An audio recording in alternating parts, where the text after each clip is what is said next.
What's up, football fans? Welcome to a bonus episode of The Extra Point. I am your host, Phil Ruskin, and I'm joined today by my good buddy, Kendall Vanderbilt. Kendall, say what up to the listeners.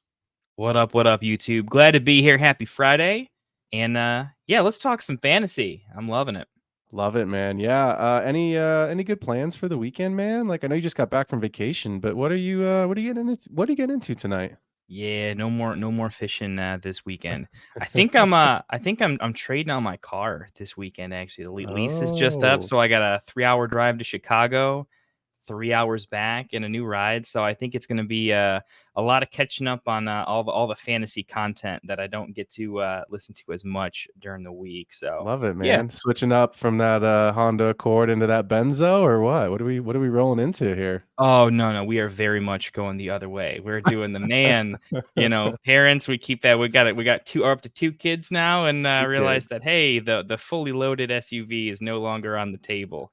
Got you. Yeah. Scaling No, down. I feel you, man. I understand it. So, for the folks at home that are listening, we are going to actually do a little bit of a screen share for those that are watching. You'll be able to see the roster construction we're going to be talking about today. For those that are listening, I will do my very best to make sure that I speak and annotate basically what's happening so you can get a full picture. But this is a special bonus episode of The Extra Point, and we had a listener, Phase 300. Special shout out to Phase. He hit us up and kind of said, look, I've got 2 rosters that I would really love to get you guys' opinion and takes on. What do you think of the roster? And just kind of get our sense of, what we would do. Well, Phase, to be honest with you, man, we're not going to do that. We're going to customize some trade values. We're going to customize a plan of action for you. So we're going to do a little bit more than what you asked, because that's what the Extra Point's all about, is finding those little differences that help you become a playoff team and ultimately win a championship. So Kendall, you ready to get into this, man? Let's do it, buddy. Awesome. So as we bring up Phase's first team, for the listeners at home that can't see the screen, we're focusing here on a 10-team full PPR super flex with 2 running backs, 3 wide receivers, 1 tight end, and a flex position. What we want to talk about here is where we see some players that are foundational for the roster, and then obviously some guys that we see some trade value in, because what really stands out to me, Kendall, and I know we just talked about it kind of pre-show, we have 7 quarterbacks on this roster in a super flex league. So I know last week on the Extra Point on my main show, we had talked about kind of the ideal roster construction. I'm a big hero QB guy. I believe very strongly you really only need 3 quarterbacks on a super flex roster. And so with Lamar Jackson, Tua Tagovailoa, Kirk Cousins, how do you feel about that as a quarterback room, Kendall? And, do you feel like maybe Deshaun Watson or Bryce Young would be your QB3 over Kirk Cousins, knowing that Lamar Jackson and Tua are the starters? Yeah, I mean, it's definitely the QB3 situation.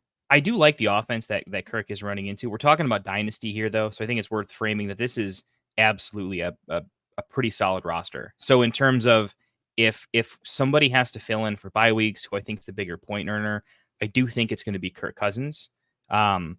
Long term, though, I do see Kirk Cousins as a good kind of sell high, sell now Yeah. window, given that you have other pretty comparable backups. So yeah, I think points per game, Kirk's probably your guy, but he's a guy I am looking to flip out of the trio if I can, just because he has the most diminishing value over the next couple of years.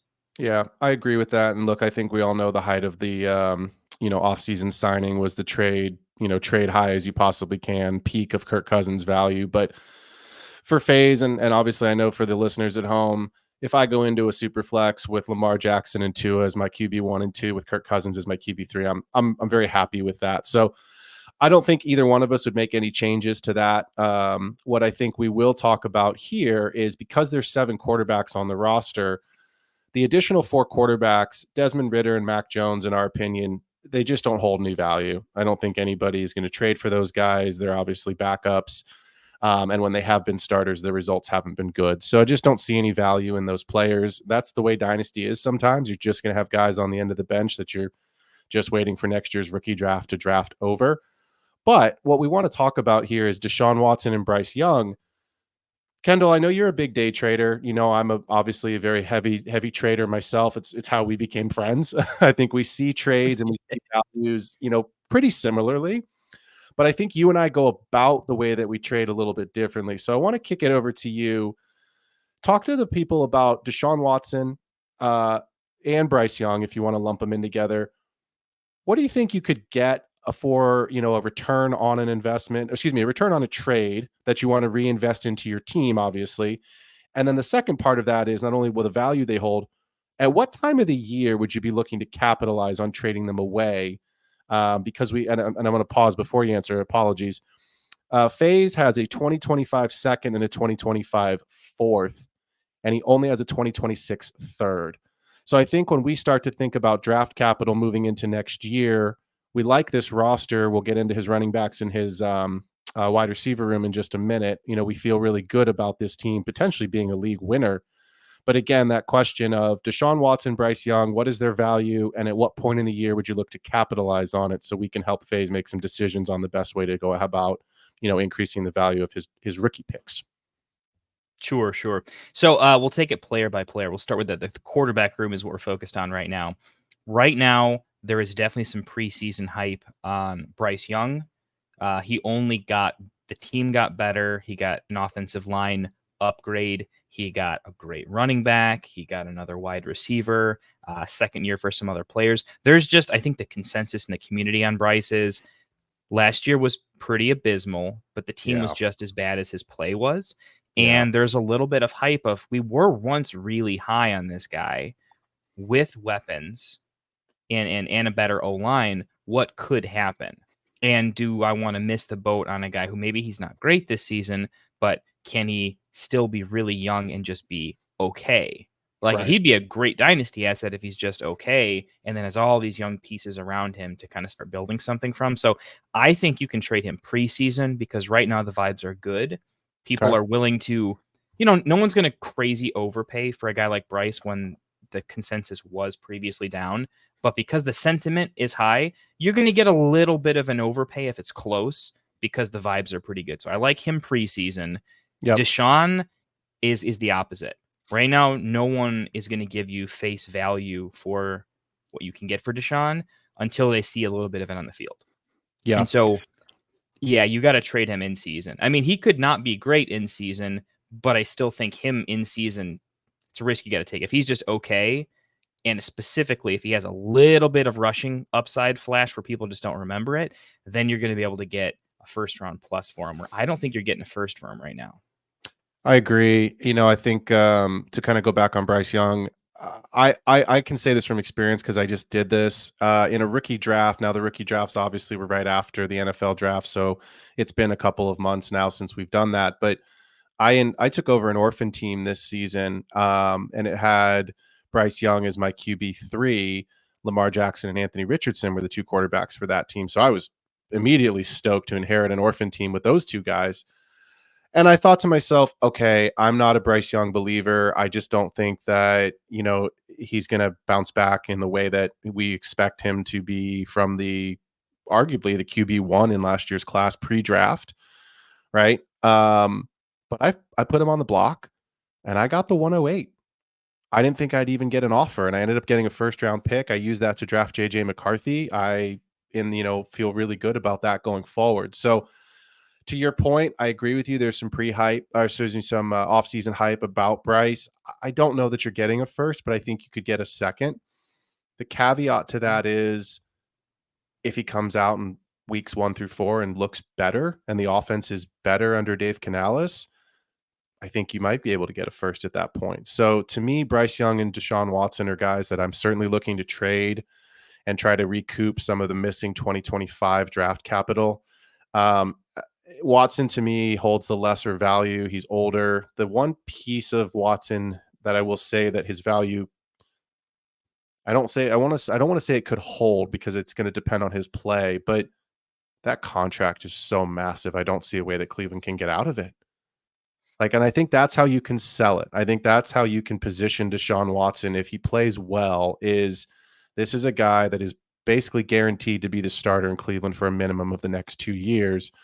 And if you've listened to any of my content here on the Extra Point or any of the, content Kendall and I've kind of co-produced, we've talked about this ad nauseum. We play Dynasty in a 2 to 3 year window. So if you're getting a QB2 and Deshaun Watson in it for 2 years guaranteed, if you believe in him, I think there are managers out there that might trade a second, and that's what we're looking for. And Kendall, I want to turn it back to you. The 2025 draft class, the reason that you and I are really so high on some of these, everyone wants first round picks, but the reason that we're so high on some of these second round picks is because of some of these running backs and wide receivers that are coming out. So I want to just kind of turn it to you for a minute. What are some of the strengths you see in the 2025 class, and why are we encouraging, players that are going to have value in the NFL that we want to trade away to get some of those picks? Who are we targeting with those second round picks that we're trying to acquire in these trades? Sure. So a couple things there, right? One, this is also a 10-team league. So Correct. one of Phil and I's big axioms is second round picks are just a little bit underrated in a world dominated by a lot of 12-team leagues. I do like 10-team dynasty leagues. I think one of the big aspects it brings to the league dynamic is that you rarely have a situation where there's a bunch of really bad teams because everyone has sort of a stop loss. The rosters are still deep enough but condensed where it's harder for the top guys to really pull ahead, but more importantly, it's harder for there to be a true bad team. So there's much less like terrible orphan situations in 10-team. But it also leads to second round picks being a little bit undervalued by forgetting where they actually are in pick order. So I think we often try to target second round picks just being a little undervalued when we can. The 25 class, it's strongest at wide receiver, followed by running back. And then right now it's looking a little bit underwhelming at tight end, and it's definitely not deep or good at quarterback. There might be a little bit of top end, but it's very thin compared to most years. And I think it's deeper at running back. Like this year did have some depth, but the depth was very, very low tier compared to what we typically see. You were able to get James Cook, Rashad White, and some very talented running backs in the second round of the draft they came out compared to what we saw this year with just those second round backs. I think there's really just three in Corum, Lloyd, and Wright. But those guys would have been behind Zach Charbonnet in most drafts. Just to kind of look at some tiers. Kendra Miller. Exactly. Yeah. So the second round that we're looking to target is there's going to be better depth positions. There's still going to be good wide receivers in the second round. It's a little top heavy projected, but I do think you're going to be looking at a bigger array of running back talent in that second round. And then also year after year, my take on like why I think future draft class, regardless of like if it's projected to be good or bad, what we're seeing, and you notice this in the tight ends particularly, and you're kind of seeing it at wide receiver where the coaching is better, the athleticism training nutrition programs are better, and they're just coming out of school way more NFL ready to produce in year one. They have higher football IQ. There's just a better transition. So I have high hopes that in general, future classes are going to be above average consistently compared to what we see in like a 5-10 year window because of the prep. So because of that, I like future picks. Yep. I agree. And I think you and I are both of the opinion that we're not trading simply just to acquire picks to be quote unquote that guy in the league that has all the picks. We're trading specifically to target picks that we know we can turn into players that will become flex worthy or starters, in our league and our teams. And I think that transitions us perfectly into the reason we're recommending trying to get rid of two of these quarterbacks. Number one, they're just taking up roster spots. But number two, with the lack of picks on this roster, you've got Jonathan Taylor and Bijan Robinson as we transition to the running back room. You've got a solidified 2 to 4 years, of really good value right there. But the rest of this running back room, Aaron Jones, Austin Eckler, Tyler Algier, Roschon Johnson, Blake Watson, and Deuce Vaughn, I mean, none of those names inspire any confidence. Aaron Jones is a 1-year rental. Austin Eckler is in a timeshare at 50-50 timeshare at best, barring an injury to Brian Robinson Jr. Tyler Algiers, Bijan's backup, so you have a nice insurance policy. And I think Roschon Johnson has more standalone value this season than he did last year, but it's still a player behind DeAndre Swift. Khalil Herbert, as of today, has not been traded. So it's messy. I think for me, what we're trying to kind of emphasize with these trades is the value that we see in the 2025 class, adding another second or even a second, even a third second round pick to get a total of 3 second rounders. That's going to really help this roster to replace Aaron Jones and Austin Eckler, because I don't see a scenario where do you think they have relevance next season, point blankly, Kendall? Do you see a world where Aaron Jones and Austin Eckler have in Dynasty really are going to be drafted at all in startups? Yes, but they're relevant because they're just going to hold down the breakout of the guys below them, right? Yeah, These are clear running backs that go from the 1A to the very sad, disappointing 1B, right? almost And a Dalvin Cook situation. they're just guys that they're going to be on that end of their career. Coaches are going to like them and they're going to be in the field because they have veteran savvy and just do what it needs. And they understand they're at that, like, hey, I just want another paycheck or two. Yeah, They're going to be disappointing because you're not going to see true breakouts from the guys behind them. But if you're talking about depreciation, huge depreciation. Aaron yeah, Jones might not have a great season this year. correct. It doesn't have to be. He's just a big name this year. And this is the year you see names, Austin Eckler by the end of last year was already a Right, fading name, and now we're here, right? It right, happens really right. quickly at that position. So I agree. I think the take is you got to one draft picks can become anything, so it's good to trade for a draft pick because Yes, it's more and more valuable the more time goes on, and we don't know what holes this roster is going to have. So flipping assets for picks means you can change those picks back to assets in a more fluid way. And I think you correct. highlighted it where if we don't win the title this year, and we could, how do we not lose next year, keep our title window open? And the running back room is where you're going to lose a lot of points. Yep, I agree. And I think if you had a chance to listen to my main show last night, we were talking about the dynasty rebuild. You can do a soft rebuild. And if I look at this running back room and I see Jonathan Taylor and Bijan Robinson, obviously I feel very secure with my RB1 and my 2. But the rest of this room is kind of a soft rebuild, right? There's nobody in there that I think, other than Roshan Johnson, who's going to really increase in value. Tyler Algier's value just holds as, a very expensive handcuff, because as long as he's in Atlanta, he's not going to outperform Bijan. So to me, I think it's really important for a roster like this to try to go and find an asset. These quarterbacks we talked about, and as we're going to transition to the wide receiver room here in a second, I think it's really important to try to grab an extra pick or two, because again, like you said, you can either get in a 10-team league, if you're at the 201, that's the 111. You're still basically, even though it's a second rounder and on paper, you have a first round pick, where in a 12-team league, you'd be picking at the 111, 112. Even if it's a middle of the second round, you're still getting a top 15 player.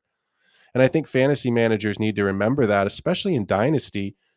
When you take a look, and everybody wants to jump on Keep Trade Cut and use the trade calculator and see if they got fair value. I think it's a good barometer to make sure that you're not, getting ripped off in a trade, but I don't think it should be the gospel, because again, I've said this about trading a million times. If you make a trade and it improves your roster, you won the trade. If you make a trade and you make the playoffs or win a championship because of it, you won the trade. So to me, I think about the total number of picks in a draft. It's usually between 30 and 36 picks, depending on your league size. Since we're talking here about a 10-team league, I assume, I can see it in front of me now. It's 4 rounds, so it's 40 picks. If I get a mid-second rounder, I'm still getting a top 15 player, right? And so in this year's draft, you think about how that could have turned into, a Keon Coleman, a Lad McConkey, who, was maybe at the back end of the first round in the 12-team leagues, but was going probably at the turn in a 10-team league. I'd be extremely excited to be able to fill my roster with a player like that, a Jonathan Brooks, a Trey Benson, a Blake Corum, who went later.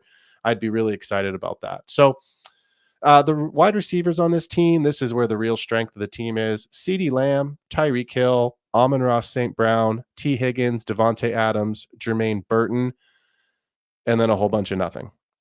So I think for us, I put in, kind of for the folks that are listening and just can't see the screen, I have a no value column: Greg Dortch, Jalen Tolbert, Brandon Cooks, Treylon Burks, Adam Thielen. There's just not anybody that I think you're going to get any sort of value out of. But let's talk about Kendall. Let's talk about Devontae Adams. I think he had 178 targets last year, was number 2 overall in the league behind only CeeDee Lamb.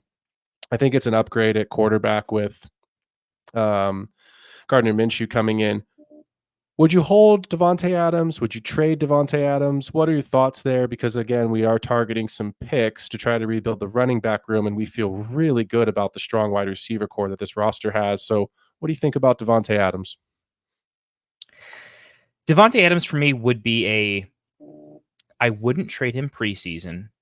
I would want to see how my roster is shaking out a little bit. I also Yeah, think the value of veteran producers like Devontae Adams is elevated in the middle of the season, particularly the early to mid season when the rookies are underperforming all of their massive expectations. We know the rookies typically come on and have higher snap shares post bye week, and you start getting into week 10 plus. And so when everyone feels good about their young lineup that doesn't produce, but they still want to win their title, that's when a guy like Devontae has elevated trade value, and you also have the insulation of knowing what your roster construction is a few weeks into the season, so you can make a more informed decision.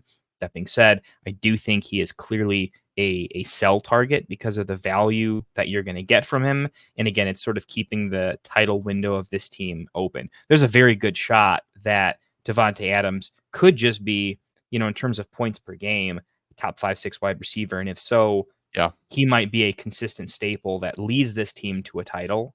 Um, but if some of the other pieces are overperforming, right? If Eckler and Jones are really, really good, and then the flex is pretty much taken care of, and then you just have a plethora of points in the bench, and maybe Devontae is a candidate for that, hmm, uh, then I think he is an immediate. He's a player that's going to be either really good for this team and necessary at a title run, but he would be horrible if he was a guy that was just kind of not helping and is a depreciating asset. So yeah, he's probably the yeah, biggest name that has a lot of value right now that will have a lot less value. And in a 10-team league, it's worth noting everyone's roster feels pretty good. So 10-team championship teams are usually about how do you get a lot of upper crust? How do you right, take a right, lot of the good players on your bench and parlay it into a really singularly valuable asset? And Devontae is a singularly valuable asset. So he's valuable and desirable for other teams. Where if you're good enough, he's a guy I think you can parlay back into other pieces that can yep. address probably future needs for this team, if I'm being honest. I agree. And I think, for those that are listening and can't see the screen, a starting lineup here of Lamar Jackson and Tua Tagovailoa, Jonathan Taylor and Bijan Robinson in the running back room. It's a 3 wide receiver league. So starting CeeDee Lamb, Tyreek Hill, and Amon-Ra with Sam Laporta in your tight end, which allows you to then put Devontae Adams and T. Higgins in your flex with Aaron Jones and Austin Eckler in reserve. I think we'd both agree this is a playoff roster and potentially a championship contender, right? I don't see a world where, barring injury, this team doesn't make the playoffs. You have ceiling performances at Lamar Jackson, Taylor, and Robinson. You certainly have ceiling performances in Lamb, Hill, and Amon-Ra, and you have tight end 1 overall as a rookie in Sam Laporta. So it's a fantastic roster. I think the other thing to consider here is Jermaine Burton. I like Jermaine Burton a lot. Obviously, having T. Higgins and Jermaine Burton on the same team isn't great, but T. Higgins' situation could drastically change next year. He could be in Cincinnati. He might not be. Even though they're on the same team this season, you saw Tyler Boyd as the wide receiver 3 in Cincinnati still have some flex, appeal and play last year. I think Burton's going to inherit a lot of that role. If you were to trade Adams away, again, I'm with you, Kendall. I think if you see, through the first half of the season, he's doing well and you're probably making a playoff push anyway, and there's a team that can acquire him, that's probably a time where you need to evaluate Burton. How's Burton doing? Because that's a replacement internally. I would say this Adams would go for a draft pick, but I think a veteran might be an interesting route as well if you're targeting running back. If Jones and Eckler aren't performing, could you go and find, an RB3 in exchange for Devontae Adams, a younger piece, or maybe, downgrade the running back and get a running back plus for Devontae Adams if Devontae is giving you some ceiling performances. So I think there's different ways to try to approach, the rebuild of the running back room, which is what we've kind of really heavily been talking about. Anything else that stands out to you from the wide receivers before we jump in? Because I think we got one more player to talk about on this roster before we jump into Phase's second roster and kind of do the second half of the show here. But anything in the wide receiver room that stands out? Just that like Brandon Cooks has no trade value, but he might actually be a decent like points per game player. Yeah. this year potentially. And I don't think Thielen's going to be fantastic, but if we are looking at if we can get great max value for Devontae Adams, I do think that Cooks and they have the entirety of Dallas locked up. So if Right. Tolbert breaks out, great. If he doesn't, and he probably won't, that's just better for Cooks in general. So it's pretty consolidated. Mm-hmm. So I think that just lends me to feel that I'm a little bit more comfortable flipping Adams in a great deal because Yeah. you do have other fillable wide receiver threes if you needed to in a pinch. So Yep. a little more comforting there. Also, just on like who I might be targeting for Devontae Adams. I mean, it's very roster specific, but if you have someone who is a little heavy at RB in a 10-team league, you can find that. Mm-hmm. And normally you can never, but you can in a 10-team league. And I do think that for a guy like Devontae, you could look at you could solve your running back room all in one fell swoop if you can get a Devontae for target like Jonathan Brooks or Benson. You could even do a deal that possibly involves one of your quarterbacks as well if you need to. But I like flipping and looking at those guys who are probably going to Yeah. start the season slow. You're Right. not going to Right. start the season slow with how many points. And you could go for one of these running backs that might underperform to start the season, but will be a longer, better dynasty asset and kind of solve it in the midseason if you can. I think that could be interesting. Yeah, it's a great point, right? We've been talking kind of about these pieces individually, but packaging a Bryce Young and a Devontae Adams to another, team that needs a wide receiver, kind of win now wide receiver, and maybe wants an ancillary piece at quarterback. You're right. If Jonathan Brooks starts slow, is that a deal that you could get done? Possibly. Possibly. I think there's a lot of hype around Brooks, but at the same time, we know he's coming off the ACL. So I love that idea in terms of kind of stacking two of these players together to get a higher priced, more expensive player to bring into your running back room. At tight end, let's finish here at tight end. Sam Laporta, tight end one his rookie season. Obviously the starter. We don't really need to say anything there. He drafted Brock Bowers, so great draft pick there, Phase. To me, tight end and quarterback mirror each other there at the onesie positions. I don't want any more than two tight ends on my roster. I think if I have a third, it's simply a very, very late round kind of flyer, but you don't need somebody besides Laporta and Bowers, especially in the way that their, youth and upside is. So Dallas Goedert is the tight end 3 in this room right now. And if you can see the screen, I have him on the trade block. If you're listening at home, he's somebody that we would specifically say you can trade away. Kendall, what are your thoughts on Goddard? I know he carries similar to Adams. He carries from the tight end position a little bit of name value. We like the Eagles' offense. We know he's going to be kind of third in the pecking order there, obviously behind Devonta Smith and A.J. Brown.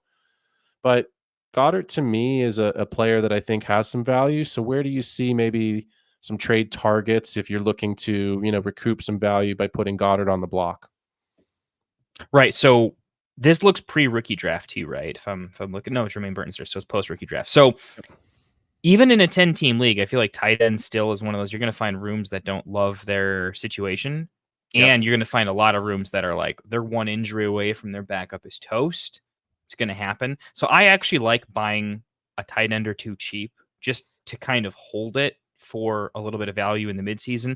Goddard's that perfect type of player where I like to buy them cheap because in the midseason you can sell them. This is a perfect example of a type of player that to a needy team at the right time, you can absolutely flip him for a second. You could last year, maybe he's gone down a little bit in value this year, but if you can get a second for him, dunk win. If you need to get a second but have to throw back a third or something like that, I think that's still fine. I'm pretty happy just acquiring the second rounder if and when you can, or in Yeah. 10 team, because the reason we say second rounders are more valuable, it also means that third rounders are, with the sort of compounding situation, that much more valuable because we got multiple rounds of less picks involved.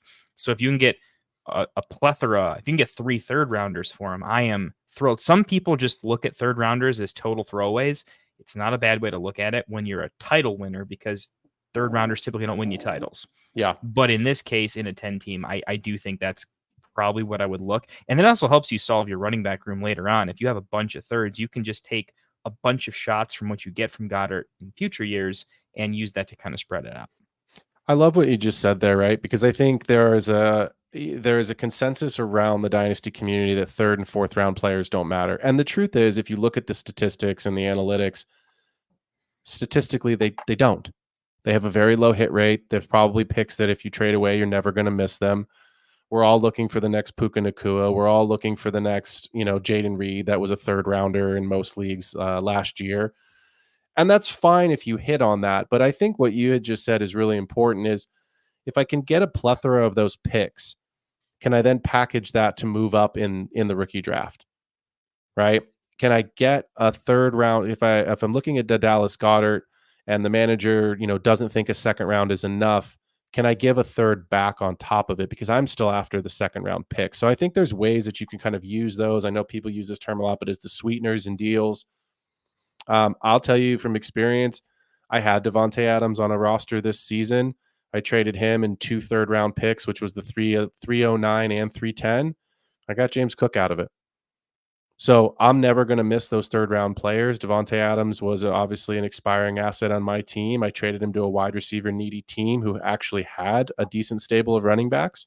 I'm very happy to get James Cook out of that deal. So I think to me, Dallas Goedert is good name value. I think you can get some good return there. And again, with Laporta and Bowers on this roster, you don't need him. I mean, there's not a scenario that I can see, barring injury, where Goddard is going to be on a weekly basis a player that you look at the matchup and say he's probably projects better than Laporta this week or projects Bowers this week. So to me, Goddard, Devontae Adams, Bryce Young, and Deshaun Watson are the 4 players on this roster we would be specifically putting on the trade block at the right time to try to go and rebuild either some veteran running backs or some additional draft capital. Kendall, anything else on this roster really quickly that stands out to you? Because I know we've got another roster to go through, and it's a different league. It's a different league format, different league size. So it'll kind of flip gears a little bit here in just a second. But last point or last kind of thought on this 10-team league here. I would say you don't have to hold out too much on your quarterback value. Quarterback value is going to be depreciated, or it's going to be reduced in a 10-team format since it's easier to have 2 to 3 starters. So I guess what I'm saying is you don't need to hold with quarterback. Normally you're hesitant to sell. I would get what you can, because the idea is we want to win a title this year or be in a much better position to go ahead and do so. And right now, Deshaun and Bryce are doing literally nothing. They might not do anything for a year or two, and they could just kind of be there when they're not doing anything for you at all. So even if you have to, we never want to do this, right? We never want to sell for less than we think we can get, but I would rather do that than not do anything at all in a 10-team format. So do what you have to do. You're gonna have to put in the work with that. If you want to make sure you're not selling low, you got to put a lot of feelers, get in the chat, work the room, identify who is a little bit QB hungry now, identify who has the rookie QBs that could underperform, who has Drake May, who has Jaden Daniels, that type of a thing that could run into it, and just get a conversation. Do whatever you can. If you have to take a lot less, maybe a single second for Deshaun Watson, I'm still taking it in a 10-team league. I'm doing it. I'm not thinking twice, and I'm going to go make something happen with it. I also think pick value at quarterback is tough. People know that in a super flex format, quarterbacks are just expensive. So sometimes it's actually better to trade them for a player than it is a draft pick, because draft picks are still scarce in a 10-team, but players are not scarce. It's easier to get a positional value than it is to get a pick at value, because there's more kind of subjectivity in there, right? So if you can go get yourself a decent wide receiver 2 or 3 for something like that to someone who's just so stacked they'll never use this type of player, right? Maybe they're looking at their wide receiver core and they have 4 such studs, and JSN is kind of the odd 5th man out. That's kind of a player that could become something for your team. That's what I'm looking at, though. The point there is just picks are scarce. Everyone has the same amount, but everyone has more players and better players in a 10-team. You might want to look at a straight up wide receiver or running back for your quarterback than a draft pick. And I think you're going to end up with a better deal at the end of the day. Yep. I love that. And it's a great way to segue into our next team here as we're talking about, can you play in a win now window or with a team that we think projects out really well? Can you go and grab a veteran that's going to help, or can you grab a draft pick that you project is going to become a player that will help you? And that's really what we're after. So as we switch gears here, we're going to enter now a 12-team full PPR. Similar roster construction, super flex, 2 RB, 3 wide receiver, 1 tight end. And this is a double flex, so a little bit bigger roster, obviously, with the 12 teams, a little bit more of what people are used to. I want to just really quickly iterate. In this team, phase has a 2025 first and third, a 26 first and second, and then he has all 4 picks in 27. So a little bit better in terms of draft capital. Starting in the quarterback room, really, really young. Caleb Williams, Will Levis, Drake May, with Aiden O'Connell and Trey Lance. O'Connell and Lance have no value. So for me, I actually don't want to talk about this quarterback room for the simple reason that it's young, it's 2 rookies and a second-year player. I think it's great. Leave it alone. Let's move on. Where I think we can talk here for a little bit is this running back room. James Conner, Joe Mixon, Jalen Warren, Ezekiel Elliott, Austin Eckler, Roshan Johnson, Rasheen Ali here in Baltimore. What stands out to you in this running back room, Kendall? What would be maybe some, areas where you'd be looking to improve? And obviously, if there's some guys that are, I have Joe Conner, Joe Conner, James Conner and Joe Mixon. I just made them one person, which may not be the worst idea ever for those 2 guys. Well, we got a team name now, at least. That's what we're calling the team. The we're Joe going to call Connors? this team Joe Connor The for Joe sure. Connor. I love it. I Oh love my it goodness. too. I love it. But look, that's who I project. That's who I would start on a weekly basis. So looking at that backups of Warren, Elliott, Eckler, Roshan, and then Ali, give us some targets, some players that you might be looking to move on from to quote unquote upgrade. And then obviously what would you be targeting in a return value for those players? Sure. So this team, just quick team makeup, it's this weird hybrid of it has some win now pieces and it's probably going to contend, but be a little bit short. Just in my I'm not doing a deep dive of this team right now. I'm just kind of doing what I'm kind of seeing. This team is going to get a lot better. Caleb plus Drake May, Marv, Jaden, Xavier T still pretty young. AJ Brown's not that old. They're going to be good for quite some time. And there's these running backs. I like building this way where it's like the young value positions and then do what you got to do at running back. I agree. I think that's pretty fantastic. I do think this is a team that shouldn't make too many moves too quick. I think they got to see what you have in Worthy. I think you got to see how the Packers offense works. Yep. Running back's definitely the room to think several weeks ahead of, think a full season ahead, know where you're at, know what your goal is early, and then make those moves. Connor is a guy that is going to have value to start the season, and it is going to go to zero extremely fast. So we got to decide, do we need Connor because he's going to be very good on a points per game basis? But if the Cardinals aren't competitive, right, that might mean that Marv gets shut down a little bit earlier, Connor gets shut down a little bit, or if they're a competing team, great, right? That's going to be great for Marv too. Mm-hmm. But if they're not, Connor's usage is going to slow down incredibly right when you need him to. So this is a team, or I might quickly say, hey, we might build for year 2. In year 1, I could definitely see this as a candidate that has better percentage points to get across the line. Especially, I like Will Levis this year. I love Caleb Williams as a rookie, but there's a good chance that between that whole core, it's just not enough to win a title. And in which case, the depreciating assets in that running back room are going to be much worse going into next year. Mixon's probably fine next year, right? But Connor is your RB1, RB1 A and B. Him and Mixon are going to be great. But your RB1 goes to dust, and I think we have to plan ahead for that, knowing that Eckler also kind of goes to dust. Warren, we both love. Roshan, look, it's a total dart throw. We can't predict. So I do agree with you. That's what we have to do. We have to do something with that to some extent. I don't know. What would you do? What is your kind of suggestion? I think we're both thinking the same area. Yeah, I mean, look, I you never want to say this because everybody thinks they're going to make the playoffs and win a championship. I don't know that this is a playoff team. I look at this roster, and the reason I say that is this season, Caleb, Will Levis, and Drake May are probably returning low-end QB2 numbers. I think Caleb's in the best position to succeed with the weapons that he has around him. Drake May, as of today, here in June, we're expecting Jacoby Brissett to be the starter, which means Drake May doesn't even get on the field and score you any fantasy points for. I don't know when New England's bye is. I'd have to look that up. If my memory's right, it's early, but I have to look. It may be a situation where Drake May just doesn't play until the bye week. It could be a while. So I just don't see ceiling performances from Levis and Williams. I think Williams is going to be great. I think next season he's going to be fantastic. But I think it's probably a team that's going to be right around 500 based on this roster.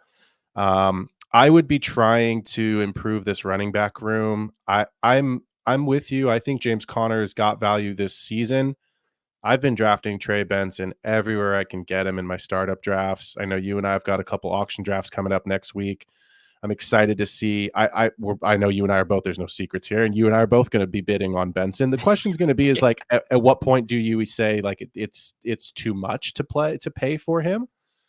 And I'm curious to see like what kind of when the drafts finish, like what auction price he actually ends up going off the board for, which should That's a give good us a point. better sense of the market, how the market feels. Because in a draft that's a snake style, you have a chance to either trade or get him.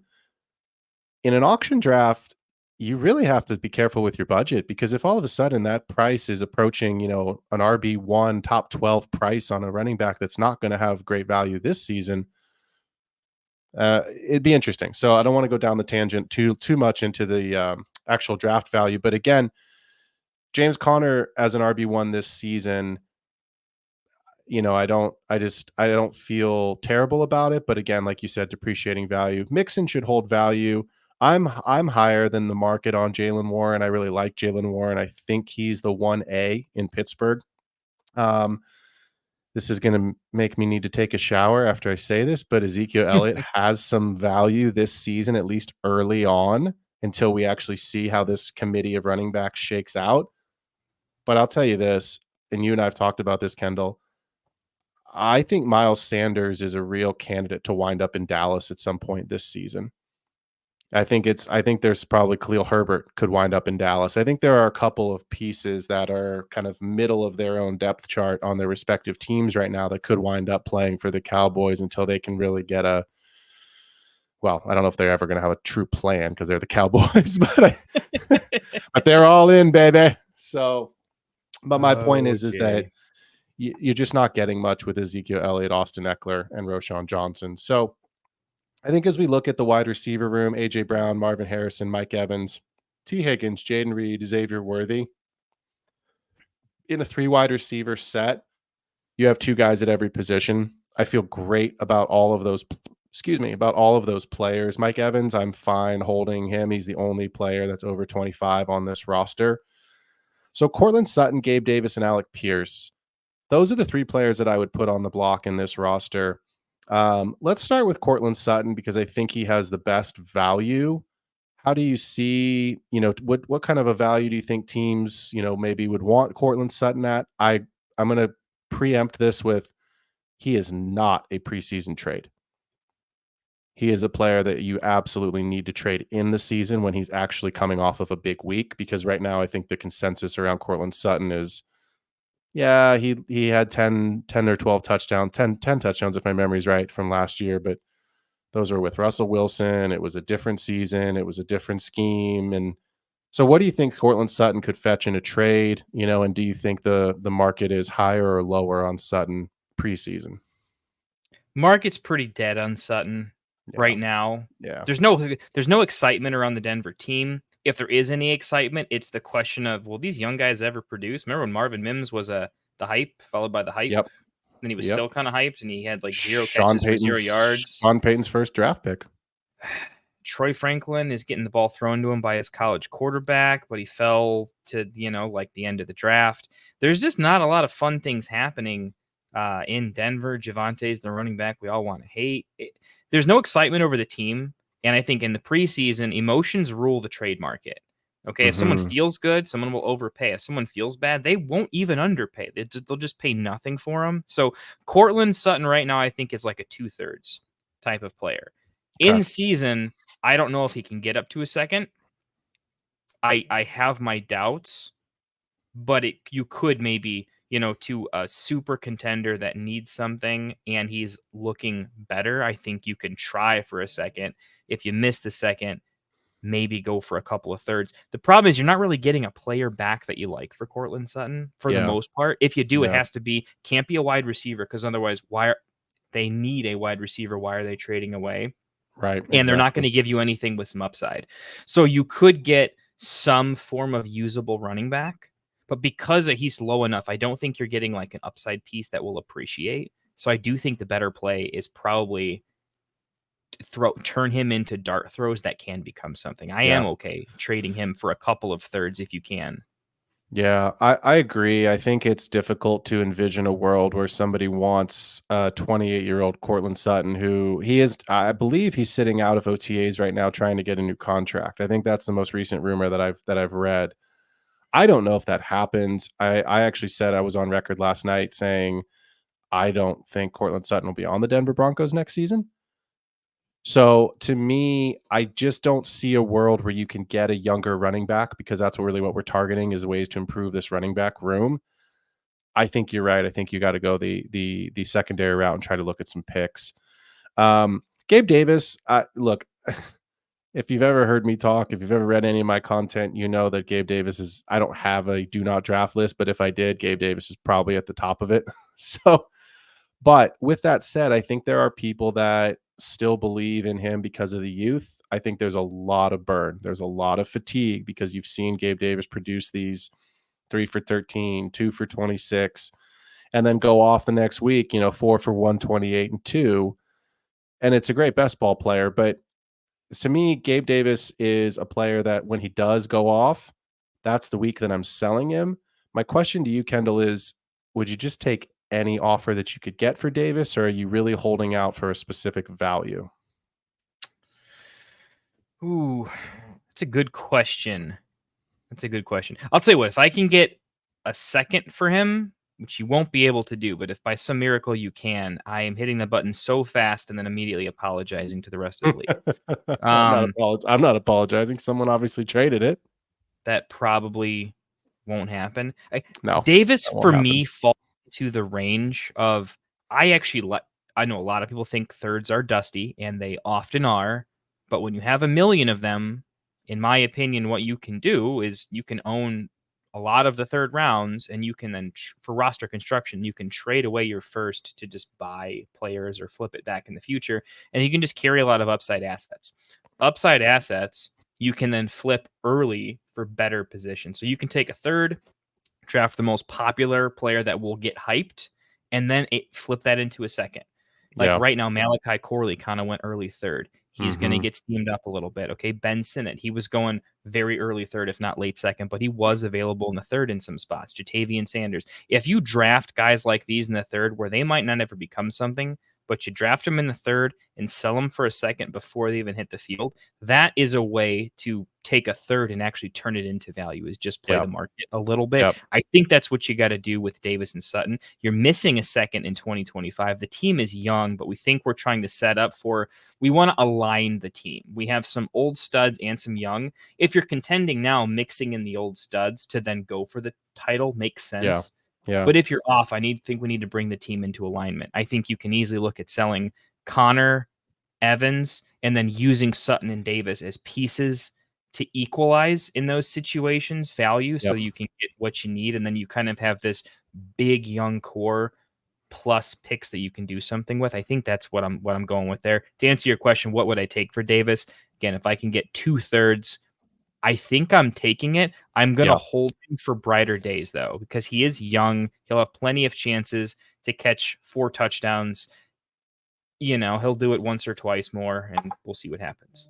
Yeah, I'm with you. And I think if you look at, again, if you're listening to the show and can't see the board, Caleb Williams, Will Levis, and Drake May at quarterback, AJ Brown, Marvin Harrison, T. Higgins, Jaden Reed, Xavier Worthy, and Mike Evans at wide receiver.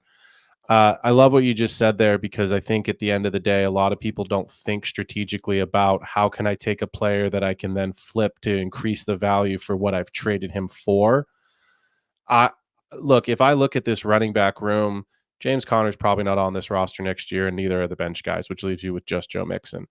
But AJ Brown, Marvin Harrison, T. Higgins, Jaden Reed, and Xavier Worthy are all on this roster, and they're all foundational pieces. Now, Xavier Worthy's a rookie. We don't know what he's going to be yet. He could blow up. He could be this year's Quentin Johnston. There's a pretty wide range of outcomes. But I think Jaden Reed's going to hold value. Higgins, Harrison, and Brown we know are going to hold value. So I love what you said there, because Gabe Davis for 2/3 that then gets packaged with a James Conner, that's a second round pick. that's your second round pick that's coming back to you. And that's where you can go and find a running back. That's where you can go and find another piece like that. We didn't talk about the tight end room because there isn't a tight end. Taysom Hill, Tyler Higbee, and Jonnu Smith. Mhm. This roster, as of right now, if the season started tomorrow, you might be getting a zero. And that's the piece for me that I said at the very top of kind of this roster breakdown was I just don't see a playoff run, but I love the young pieces. So I think this team's probably a year away. So my customized kind of, strategy here is try to build for next year. I'm not saying tank. I'm never a fan of saying, just tank and don't win. You want to still try and compete. Don't piss your league mates off. That's not fun to play against. You don't want to be that team on the roster or on the schedule that people look at and like, oh, there's a free win. But I also think that there's enough here in the wide receiver room and the quarterback room to try to take some of these ancillary pieces and get another pick or get a veteran at running back. To me, Jaden Reed stands out as a trade candidate. I don't have him on the block simply because I think he is a player that you could use. But Jaden Reed was a third round pick in almost all formats last year. You can get a first round pick for Jaden Reed right now. And we just I don't know would. what's gonna. I would too, right? So that's why I said I loved what you said because you're taking a third round investment, you're turning it in. It's a stock market. I bought low and I'm selling high. Jaden Reed At, and Cortland Sutton to go get Jonathan Brooks or Benson. I would love to do that and completely solve the RB room where Jalen yeah. Warren is your RB2 going forward, and you have your young solution. I would do that package like you're mentioning to go Mm-hmm. get Brooks, Benson. You could even go after a buy low on Kenneth Walker, who the market's kind of down on, but is still Yep. 23 years old. Isaiah Pacheco, who we think's probably going to be an RB1 this season with no competition in the backfield there with Clyde and an offense that we love. So, yeah, I think to me, Jaden Reed isn't somebody I have on the block, but he's someone that certainly stands out because, look, we really don't know who the wide receiver one in Green Bay is going to be. We expect it to be Reed. We believe that after what we saw from Jordan Love as a QB5 season, that he's going to continue to take another step forward. So, again, I don't think this is a playoff team today, but I think it's got a lot of pieces I like going into year two. I want to finish this playoff or this playoff. I want to finish this kind of kind of customized plan. What are we doing at tight end? Again, Taysom Hill, Tyler Higbee, Jonnu Smith. We've got to get a body in there that at least gets us some fantasy points. Could you trade Cortland Sutton for I don't know. Like, I mean, to me, I'm thinking about Dallas Goedert. Could you trade Cortland Sutton for Dallas Goedert? Could you trade Cortland Sutton plus a third for Dallas Goedert? Does that get that done? I think with tight ends specifically, the team construction has a lot to do with it. A team that doesn't need Goddard is going to value him so little. They just want something on Yeah. the upside, right? Preseason's tough because a guy like Cortland Sutton, again, it's one of those like Yeah, preseason they're straight dusty, but in the middle of the season you can maybe get something done. I feel like tight end you definitely need a plan here. There's a couple of ways to go about it. I think we're talking about bigger trades. If you if the person you're going after happens to have like one of our buy low targets at tight end, try to make their tight end and what you're doing a little more like throw in. Like they want the big piece from you. They want to throw Evans into the deal. Okay, make sure you get Fryermuth or Schultz or Yeah. Goddard or Yeah. Ingram thrown into the trade, not as the piece you're targeting because then they're going to overvalue them, but as the Correct. piece that Great gets the advice. bigger trade done. Look for that. So when you're looking for your trade partners, look at their tight ends and see what deal do I want to do with them that they'd want to do with me, where I can look at the backup deal to incorporate into the main deal is a tight end that can do some things for you. Cole Kmet isn't fantastic, but he's undervalued and you can get him for dirt cheap right now. Schultz is not cheap enough, I think, with him getting the bag. Luke Musgrave just made my tight end, buy lows right now. He's available real cheap, and I if you're just I getting rid just of took him in Reed, a draft. adding a pass catcher there is pretty good. Pat Fryermuth is Yeah. a good buy low who's only 25. You can have some runway with him. That's the idea that I'm doing. Otherwise, I'm probably looking to parlay. You got to do something at the position, whatever you do. don't do a 1-year rental, because our plan overall is we might not win this year. And so we should do everything in our power to make sure if we don't win this year, that we're set up to feel very good about our decisions in year 2 and 3. And Hmm. if you buy an Evan Ingram, just be buyer beware. If you don't win this year, he's a year older and things could change. So Yeah. just don't go crazy at tight end. If you're going to go, we need a plan there. Make it a throw in, make it a side piece. I think at most is how I'm There's addressing it. there's two names that stand out for me here, and I think the two names that stand out are actually they're stacks with the quarterbacks, but they're also really cheap, and I don't think people are going to be bothered if they trade them away. You've already mentioned one of them, Cole Kmet to stack Are you with thinking Caleb Chig? Williams. I'm thinking Chig. Yeah, because nobody's You're all excited in about on Chig, Levis working out and that and that's offense being a and that's thing. the whole point, right? Like I mean, this roster is basically saying with Drake May, like Will Levis is our second quarterback. He is our QB2 behind Caleb Williams, right? That's what we've drafted him to be. So I think Will Levis, I'll be honest, I'm lower on Will Levis than the market is, but I do think they're going to throw it a lot. They just lost Derrick Henry. Brian Callahan comes from a pretty pass happy offense there in Cincinnati as the new head coach. I would target Chig. He is young, he's athletic. DeAndre Hopkins probably isn't on this roster next year. They just gave Calvin Ridley the bag. Treylon Burks is now apparently on special teams and is like sitting next to the mascot while the game's going on. So it's, you know what I mean? Like he's not a part of the plan. He's going to start So editing our videos pretty soon, is what I I would heard. love that. Yeah, exactly. So, you know, if he needs a job, come hang out. But look, it's not sexy. And I think that's what you're looking for as a young player that someone's not going to be upset about losing on their roster, that you can get to just fill it in the weekly basis. And the value is I'm not getting a zero at the position. And on the weeks when Levis throws a touchdown to Chig, I mean that's fantastic. That's what you're after. So my advice for Faze is target those two guys in Chicago and Tennessee, the two tight ends. I think you know a Dallas Goddard. If you're looking at another player that could hold value for a year or two, yes, he's a little older, but he's younger than Ingram. But again, he's the wide receiver 3 in that offense. You know, so to me, it's like someone's probably not stoked on having Dallas Goddard on their team, but you could get 2 seasons out of him. And, you know, what we're targeting is upgrades at running back because we believe these quarterbacks will take a year 2/year 3 leap. And we love the value in this wide receiver room. So again, if I'm building for next season, that's really what I'm after is trying to set a foundation with my running backs and my wide receivers where they're going to be the real points in my team, knowing that I've got some great value at quarterback and just kind of filling it in on the back end with the tight end. So that is, first of all, thanks to Kendall for being here tonight. Really stoked, man. I always love hanging out with you anyway, brother, but appreciate you being part of this show. Those were two separate teams from our guy Phase 300. Appreciate you sending me a DM on Sleeper. If you want a customized draft plan, if you want us to take a look at your team and get our thoughts, you know, what would we do? Where do we see some value? What are some moves that you could potentially be making that will help you make the playoffs or obviously bring home that championship ring? Shoot me a DM on Sleeper at P Ruskin. Make sure you follow along at the Extra Point. I am on Spotify. I am on Patreon, obviously on YouTube. And then, of course, you can find me on Instagram at the_extra point_FFB.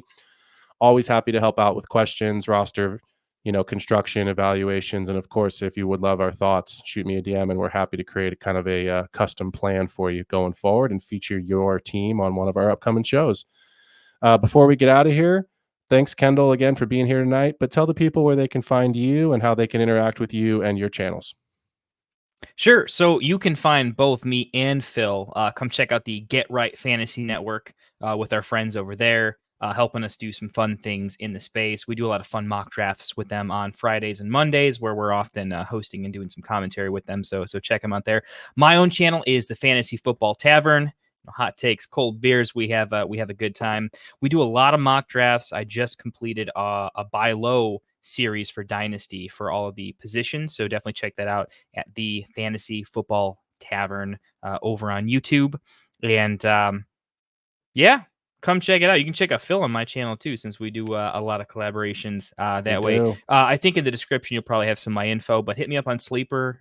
Just like Phil, we do a lot of collaborations. I would love to put some time into some custom work for some folks. Whether it's if your league just drafted and you want a draft breakdown, that's something me and Phil just did on my channel the other day. That was a lot of fun. If you're in the middle of a slow draft and you want some like, hey, what are the next couple of rounds going to do? Definitely check out our series Yeah. that's coming out there. I think you're going to like that. If you got some startups coming up and you want to get some practice, come hit us up in the mock drafts. But that's where you can find me. And Phil, man, thanks for having me. Always a Yeah, good time brother. to talk some fantasy with you, man. Can't wait to Always, man. get into the meat of the season. I play Phil week 1, so maybe we're gonna have to do a little series following our league to see how that kind of works itself out.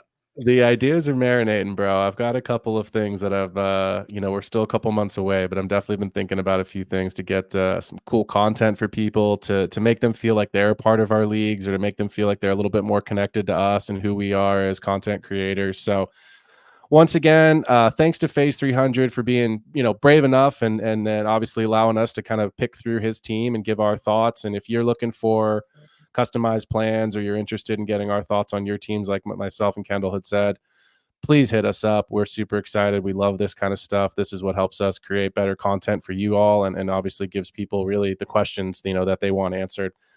This has been a special bonus episode of The Extra Point. So thanks for listening. And as always, you can catch me live on YouTube every Thursday night for the main show of The Extra Point at 7 p.m. Pacific. Have a wonderful weekend, and we'll look forward to hanging out with you again soon.